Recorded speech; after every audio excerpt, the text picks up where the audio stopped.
Hello listeners, कैसे आप सभी। मैं मिस अनमोल, आपका स्वागत है जस्ट इमेजिन ऑडियो पे, जहाँ पर आज हम सुनने वाले हैं माय म्यूट मेल वाइफ का नेक्स्ट पार्ट। तो चलिए शुरू करते हैं। पिछले पार्ट में हमने देखा था कि आयुष के फादर का डेथ हो जाता है। उनका जो है सब कुछ खत्म हो जाने के बाद, मतलब थेरेपी वगैरह खत्म हो जाने के बाद सिड प्लान करता है कि जहाँ पर आयुषी ने अपनी स्कूलिंग कंप्लीट की है उसी जगह, उसी टाउन वो लोग जाएंगे। और वो निकल भी जाते हैं। वो दो गाड़ी में जाते हैं। एक गाड़ी में आयुषी, सिड और उनकी बेटी अनाया, और दूसरी गाड़ी में बाकी चारों, मतलब आयुष, कृष्णा और अयान और उनकी माँ। कृष्णा को किसी वजह से एलर्जिक रिएक्शन हो गया था, जिस वजह से उसके फेस में बहुत सारे दाग निकल आए थे, जैसे होते हैं एलर्जिक रिएक्शन में, लाल लाल हो गया था। दैट्स वाई उसने मास्क वेयर किया था। और वो अभी जो है कल से मास्क वेयर कर रहा था, और अभी भी उसने क्या हुआ था। और वैसे ही वो लोग जा रहे थे। आयुषी की जो है तबीयत उतनी भी ठीक नहीं थी। उसको काफ़ी जो है दुख हो रहा था। सिड को जो कृष्णा है उसके बारे में उतना ज़्यादा पता नहीं था। थोड़ी बहुत जानता था कि हाँ, वो उसकी बेस्ट फ्रेंड थी और उसकी डेथ हो गई है। वो उससे मिलना तो चाहता था, बट कभी मिलना हो नहीं पाया। अब वो लोग वहाँ पर पहुँच जाते हैं। आयुषी पहले ही जाती है कृष्णा के घर, जहाँ पर वो रहा करती थी। वहाँ पर जाने के बाद वो देखती है कि वहाँ पर ताला लगा हुआ है। आयुषी आयुष से पूछती है कि तुमने लगाया है इस घर में ताला। इसके बाद वो की मांगने लग जाती है। आयुष बोलता है, सच में मुझे नहीं पता, मैंने तो ताला लगाया ही नहीं था। मैंने तो इनकी पड़ोसियों को बोला था कि घर का ध्यान रखें, फ्यूचर में हम अगर कभी आए तो हम यहाँ पर रहेंगे, बट मैं भूल ही गया था इस बारे में। आयुषी वो थोड़ा दुखी हो जाती है और उसे याद आने लगता है कि इसी घर में वो और कृष्णा काफ़ी अच्छा टाइम गुजारा करते थे। यहाँ पर पढ़ाई करते थे, एक दूसरे के साथ खेलते भी थे। तभी उतना भी छोटा नहीं था, बस पकड़ा पकड़ी खेलते हैं ना, वैसे ही बहुत सारी जो है यादें उनकी थी। कृष्णा की जो माँ है उनके बारे में भी वो सोचने लगती है। और कृष्णा की तो डेड बॉडी भी नहीं मिली थी उन्हें। आयुषी जाती है उनके पड़ोसी के पास। वो पड़ोसी से पूछने लगते हैं कि इस घर में जो है आपने ताला लगाया है, तो प्लीज़ की दे दीजिए, हम घर के अंदर जाना चाहते हैं। आयुषी की ये बात सुन के वो जो औरत थी वो पहचान जाती है आयुषी को और बोलती है, आयुषी बेटा तुम कैसी हो। वो बोलती है कि अच्छी हूँ, और वो की मांगने लग जाती है। बट वो जो आंटी थी वो बोलती है, वो तो हमारे पास नहीं है, वो कृष्णा के जो पापा थे वो आए थे जब उनकी डेथ हो गई थी उसके कुछ दिनों बाद, और उन्होंने ही सब कुछ यहाँ पर मैनेज किया हुआ है, और उन्होंने ही ताला लगाया है एंड चले गए हैं। वो कभी कभार आते हैं, वो अकेले ही आते हैं, और किसी को उनके साथ हमने नहीं देखा है। बस इतना पता है कि वो कृष्णा के फादर हैं। उसके बाद आयुषी मायूस होकर वहाँ से चली जाती है।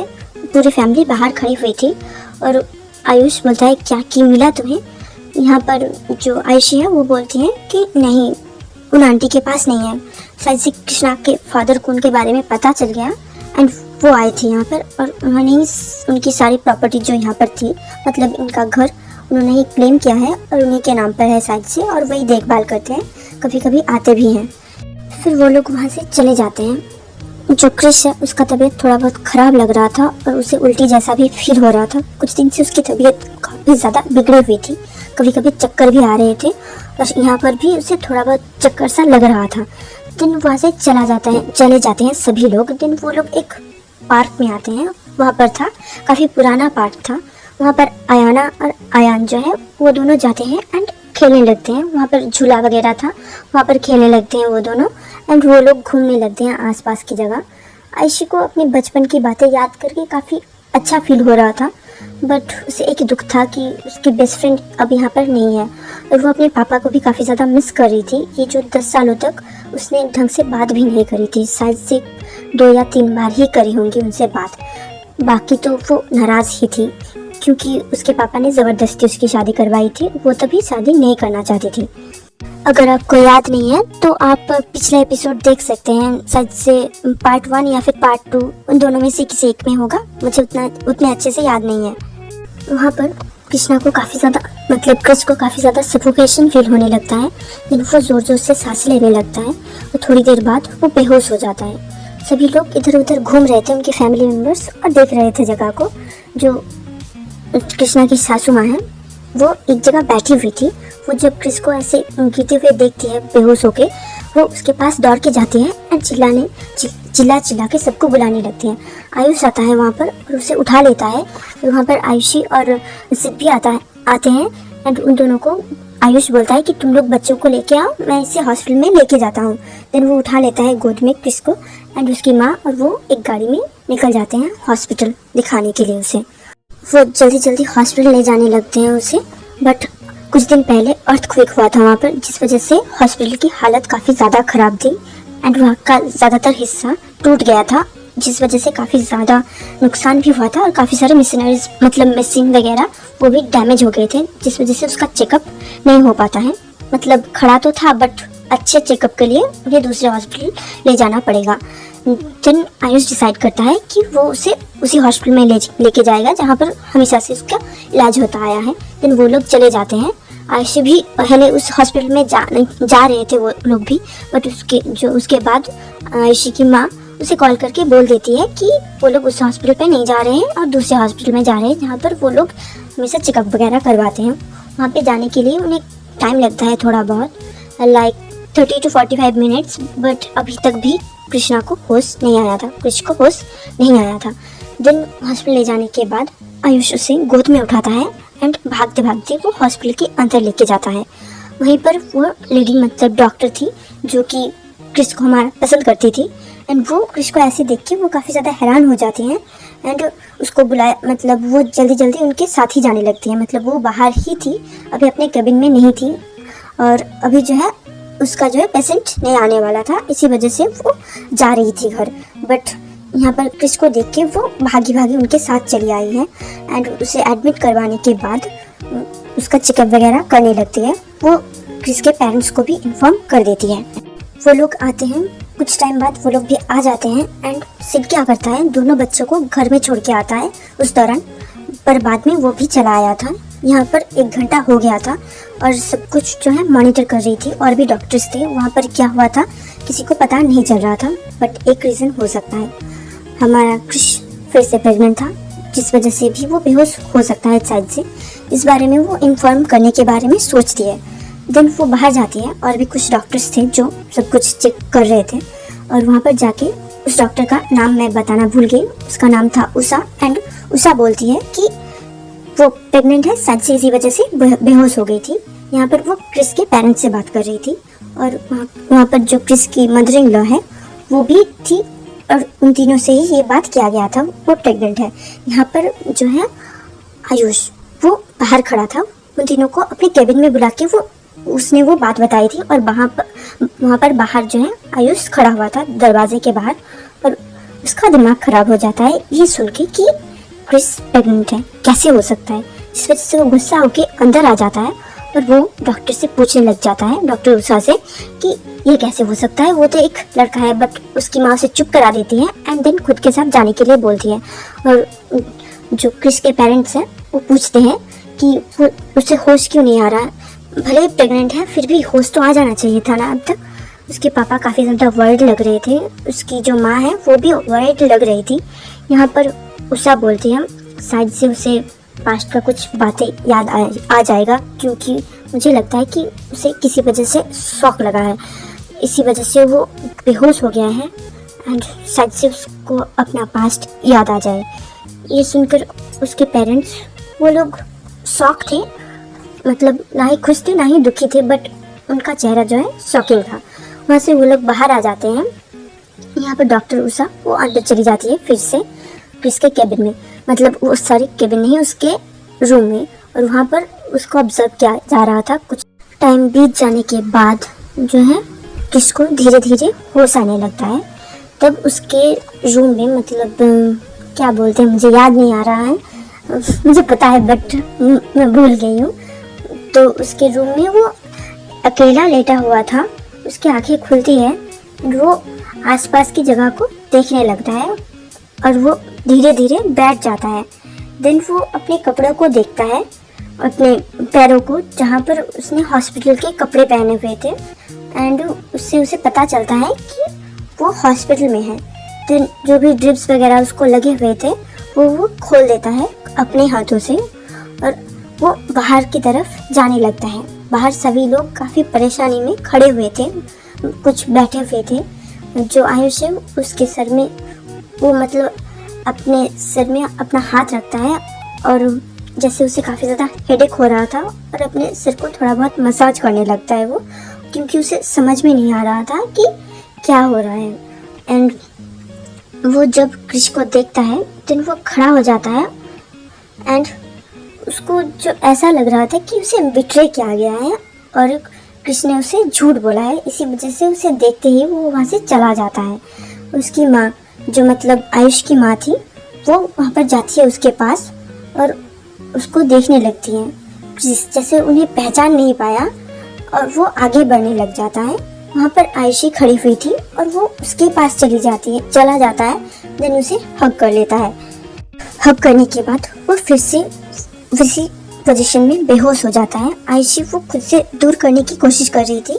आयुषी ने उसका फेस अभी तक नहीं देखा था और वो परेशान खड़ी हुई थी, जिस वजह से उसका नज़र नहीं गया उसकी तरफ और वो अचानक से आके उसे हग कर लिया था। सिड जो है वो उसे अलग करता है। देन आयुषी पहली बार के लिए क्रिस का चेहरा देखती है और उसके मुंह से निकलता है कृष्णा, और वो काफ़ी हैरान होके शॉकिंग आइज से देख रही थी। सिड बोलता है अपने मदर इन लॉ मतलब आयुषी के माँ से पूछता है कि ये डायरेक्ट आके आयुषी को क्यों इसने हग किया, क्योंकि आयुषी को तो ये जानता भी नहीं है। वो अभी तक खड़ा हुआ था और सिड ने उसे पकड़ा हुआ था। देन वो बोलता है सिड कि शायद से ये फिर से बेहोश हो गए हैं। देन वो उसे गोद में उठा लेता है और उसको उसके वार्ड में वो फिर से रखाता है, उससे बेड पे उसे सुला देता है। वो अभी तक बेहोश पड़ा हुआ था और आयुषी अभी तक जो है उसकी आंखों को विश्वास ही नहीं हो रहा था। उसको विश्वास ही नहीं हो रहा था ये चीज़ कि कोई कृष्णा जैसा दिखने वाला उसके सामने खड़ा हुआ है।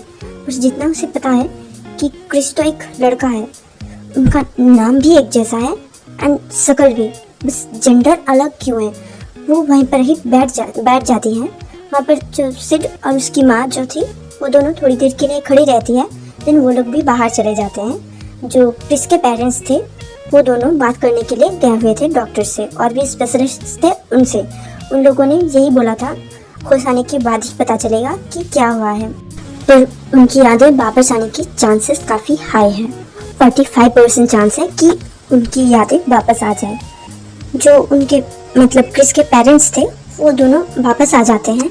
देन आयुषी वो अभी भी अंदर बैठी हुई थी। सिड उन्हें बोलता है शायद से उनको होश आ जाएगा। थोड़ी देर पहले भी उनको होश आया था बट उन्होंने कुछ भी नहीं बोला और माँ को इग्नोर करके आयुषी के पास चले आए वो। देन उसे हग भी कर लिया था। ये सुनकर उसके पेरेंट्स कुछ ज़्यादा खास रिएक्ट नहीं करते बट उसकी माँ बोलती है पता नहीं शायद से वो पहले से ही जानता है आयुषी को, इसी वजह से, क्योंकि डॉक्टर ने बोला है कि उसके एक्सीडेंट के पहले की यादें वापस आ सकती है। पता नहीं क्या होगा। उसके पापा ये चीज़ बोलते हैं बट ये काफ़ी धीरे से बोलते हैं, वो किसी को सुनाई नहीं देता।